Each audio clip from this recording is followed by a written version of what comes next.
Welcome to this segment of 5 Minutes with KeRusso. Now, the last time I was with you, I told you we would talk about a guy by the name of Noah. So we're going to talk about him a little bit, okay? We're going to look at Genesis chapter 6, 7, 8, and 9. This is the story of a flood that just covers the whole earth. It's one of those stories that everybody's heard, but I want to share with you some things that maybe you didn't pick up on when you heard the story. The story starts off in chapter 6 and verse 9 with one of those markers. This is the account. We've run across those markers before. God's bringing in new threads, new parts of the story of this overall grand story that he's telling about how he created everything and what he's doing. So now we're getting in chapter 6 and verse 9 the account of Noah and his family. And it starts off with a description of Noah. The description is, Noah was a righteous man, blameless among the people of his time, and he walked faithfully with God. That's pretty high praise for anybody to get, and Noah gets it. This little phrase, he walked faithfully with God, in fact, might remind you of somebody else we talked about or we read about, a guy by the name of Enoch. He walked so good with God that God said, hey, come on, live with me right now. But Noah is that same kind of bloodline, that same character. That's who he is. So you and I might think that he's going to be the main character in chapter 6, 7, 8, and 9 when this flood story is told. But he isn't. Shockingly enough, he isn't. In fact, in all those chapters, Noah doesn't actually say anything. He does things, but he does things as a response to what God, the Lord God, says.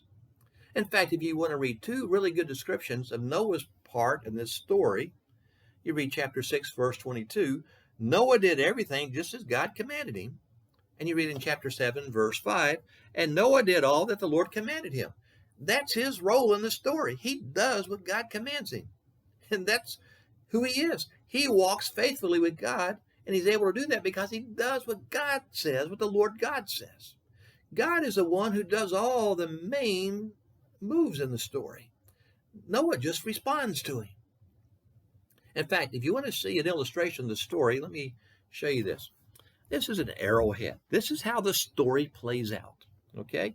You start off in chapter 6 and verse 9, and it tells a story about how God sees people who are wicked, and he's going to have to clean things up. And so he's going to build, everything builds up to him causing a flood. And this whole part of the story is God doing things to bring about a flood, to wipe this world clean so he can start all over again. The bottom part of the story is God doing things to get the waters off the earth and bringing life back again, God creating again, so that life can flourish once more on this earth, this rock that he wants to be productive and functional again.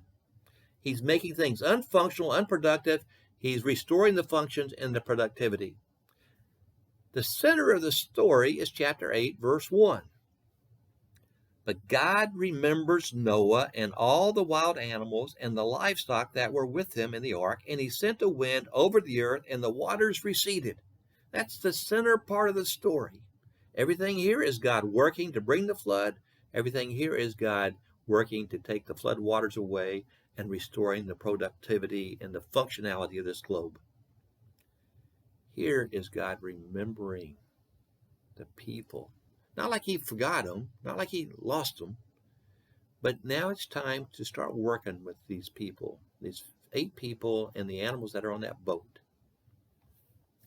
God is the primary force. The Lord God is the center of the story. He is the main character in the flood. Now, that's an important lesson to understand, because here's the deal. You and I tend to kind of walk around with this attitude that we're the center of everything. Everything revolves around us. In fact, God is solely focused on us to make sure everything happens for us the way we want it to happen. And we think that we're the center of it all. Just kind of like people used to think that the Earth was the center of the cosmos instead of the galaxy, instead of the sun being the center of the galaxy. We get things reversed. God's at the center. We kind of revolve around him. We think it ought to be the other way, where we're in the center and God revolves around us. But here's some breaking news. The world doesn't revolve around you. You're not the center of God's life. As heartbreaking as that may be, what ought to be more important to understand is that he should be the center of our lives. And only when he's the center of our lives does life really function the way it ought to.